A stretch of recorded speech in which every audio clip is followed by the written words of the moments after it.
New India bank गैरव्यवहार प्रकरणी आता आणखी एका आरोपीला अटक करण्यात आली। आर्थिक गुन्हे शाखेने ही कारवाई केली। 28 तारखेपर्यंत आरोपीला पोलीस कोठडी देण्यात आली।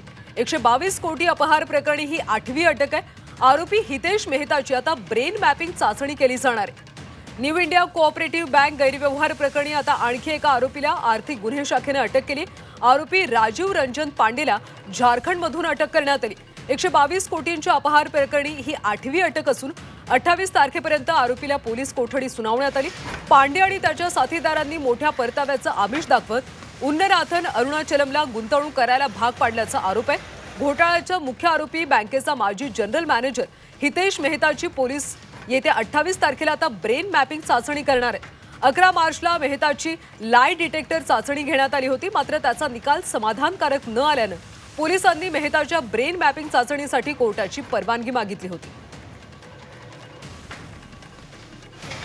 सविस्तर माहिती घेऊयात आमचे प्रतिनिधी मनोज कुलकर्णी यांच्याकडून। मनोज, या सगळ्या घोटाळा प्रकरणी आता 8वी अटक करण्यात आली। या आरोपी संदर्भात अधिकची काही माहिती मिळते का?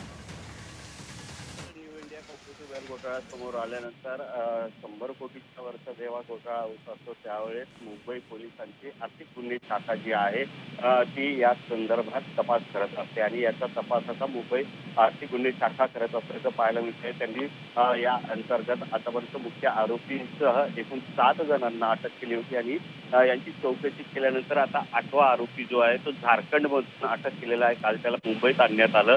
राजीव रंजन पांडे असं याचं नाव असून तो झारखंडमधला रहिवासी आहे। त्याला या ठिकाणी आणण्यात आलं होतं। त्यांनी 15 कोटी रुपये घेतल्याचं चौकशीत उघड झालं होतं, म्हणून त्याला अटक करण्यात आलेली आहे। जो मुख्य आरोपी आहे त्या आरोपीकडनंच हे 15 कोटी रुपये घेतले होते असं त्यांनी सांगितलेलं आहे आणि या संदर्भात त्याला आज सुट्टीकालीन न्यायालयासमोर हजर केला असता 28 तारखेपर्यंत पोलीस कोठडी देण्यात आलेली आहे। सुरुवातीला आर्थिक गुन्हे शाखेच्या पोलिसांनी 7 दिवसाची पोलीस कोठडी देण्याची मागणी केली होती, परंतु न्यायालयानं 5 दिवसाची कोठडी दिलेली आहे आणि या अनुषंगाने आता या राजीव रंजन पांडे नावाचा जो हा आरोपी आहे त्यांनी आणखी कुणाला याचे पैसे दिले आहे का किंवा आणखी कुणाशी याचे संबंध आहे का याचा सगळा तपास आता पोलिसांना करावा लागणार आहे आणि त्यासाठीच पोलिसांना आता 5 दिवसाची पोलीस कोठडी दिलेली आहे।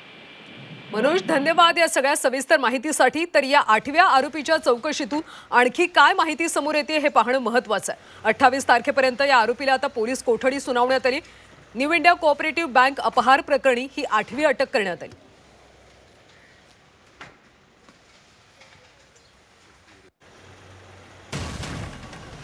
तर 122 कोटी अपहार प्रकरणी आता 8वी अटक करण्यात आली। आरोपीला झारखंडमधून अटक करण्यात आलेली आहे।